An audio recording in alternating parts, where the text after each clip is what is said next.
¿Sabías que la pandemia del coronavirus ha supuesto el pistoletazo de salida para un nuevo tipo de política económica?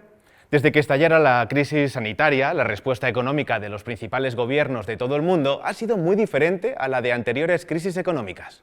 En concreto, se han producido dos grandes cambios que pueden tener importantes implicaciones tanto para nuestras carteras como para la economía mundial. Bienvenidos a un nuevo capítulo de Si lo hubiera sabido. Arranquemos.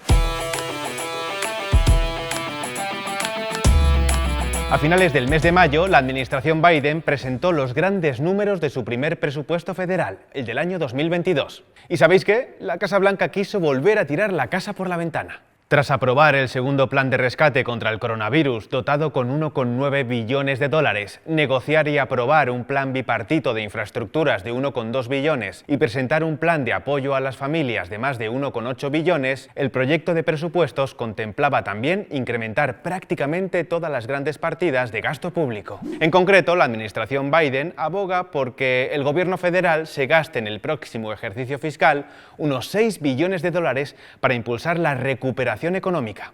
Esto supone unos 300.000 millones más que la previsión inicial. Y ojo, porque no se trata de algo puntual.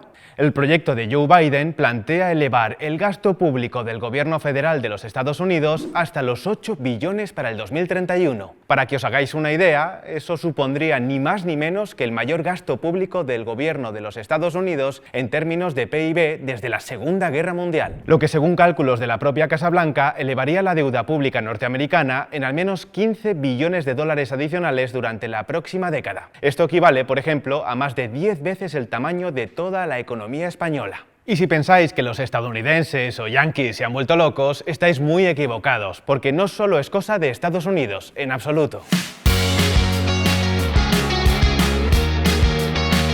Sin ir más lejos, la Unión Europea está siguiendo los mismos pasos. De esta forma, además de presentar un presupuesto récord para el periodo 2022-2027, también ha puesto sobre la mesa, como seguro la mayoría conocéis, el plan Next Generation, un plan de gasto e inversión pública para apoyar la recuperación de los países miembros dotado con más de 800.000 millones de euros. Y prácticamente lo mismo podríamos decir de todas las grandes economías del mundo. Es decir, que frente a lo que ocurrió en anteriores crisis, en esta ocasión el término austeridad ha sido excluido por completo del debate político. Casi todos los gobiernos proyectan niveles de gasto público récord para los próximos ejercicios. Y justo aquí llegamos al punto clave. No penséis que nada de esto es casual, para nada. Durante los últimos años se ha producido un intenso debate económico acerca de si no sería recomendable que los países, los estados, incrementaran sus niveles de gasto público. Y es que veréis, durante las últimas décadas, tal y como podéis ver en este gráfico, los tipos de interés reales, esto es, descontando la inflación, se han ido reduciendo progresivamente más y más. Esto ha llevado a economistas tan importantes e influyentes como Oliver Blanchard o Lawrence Summers a defender que los estados podrían aprovechar este escenario para financiar grandes programas de inversión pública. Inversión en infraestructuras, ciencia, tecnología, etcétera, etcétera. Y eso es exactamente lo que explican los hechos que se están produciendo.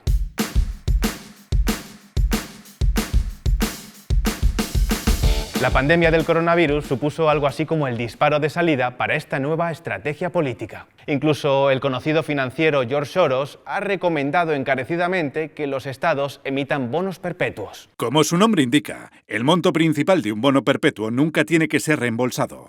Solo se debe hacer frente a los pagos anuales de intereses. Un bono de 1 billón de euros costaría 5.000 millones de euros al año, asumiendo una tasa de interés del 0,5%. Esto supone una relación costo-beneficio increíblemente baja de 1,200. Y en cierto modo todo tiene sentido. El coste de la deuda pública es hoy por hoy tan bajo en las principales economías del mundo que, según apuntan estos economistas, el rendimiento de la inversión pública podría ser mucho mayor que el coste asumido. Es decir, que además de apoyar la recuperación, estas inversiones públicas podrían, por ejemplo, contribuir a incrementar la productividad de las empresas o favorecer la transición tecnológica.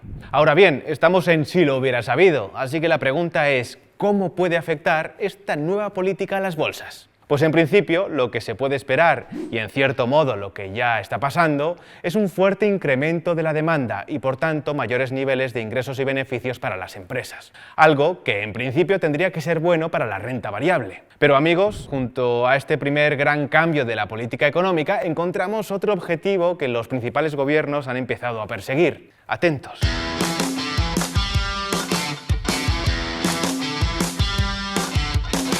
En la cumbre del G7, celebrada el pasado mes de junio en el Reino Unido, se alcanzó un acuerdo para impulsar un tipo mínimo global del 15% en el impuesto de sociedades. Una propuesta que ahora ha sido ratificada por la OCDE y el G20. La idea es impedir que las multinacionales reduzcan sus cargas fiscales transfiriendo parte de los beneficios a paraísos fiscales o países con bajos niveles de tributación. Bien, podríamos pensar que esta medida castigará los beneficios empresariales. Sin embargo, lo cierto es que existen muchas dudas sobre su impacto. Por ejemplo, fijar un tipo fiscal mínimo no excluye que las empresas puedan beneficiarse de incentivos fiscales como deducciones o planes de amortización acelerada. Además, el impuesto sobre beneficios no es ni mucho menos el único impuesto que pagan las empresas. Y por supuesto, tampoco podemos olvidar que la mayoría de los países tienen tipos impositivos sobre los beneficios empresariales mucho más altos que el mínimo acordado. Así que en principio el impacto tendría que ser muy reducido. Incluso las subidas del impuesto sobre beneficios que han anunciado países como Estados Unidos o Reino Unido pueden tener en la práctica un impacto muy pequeño.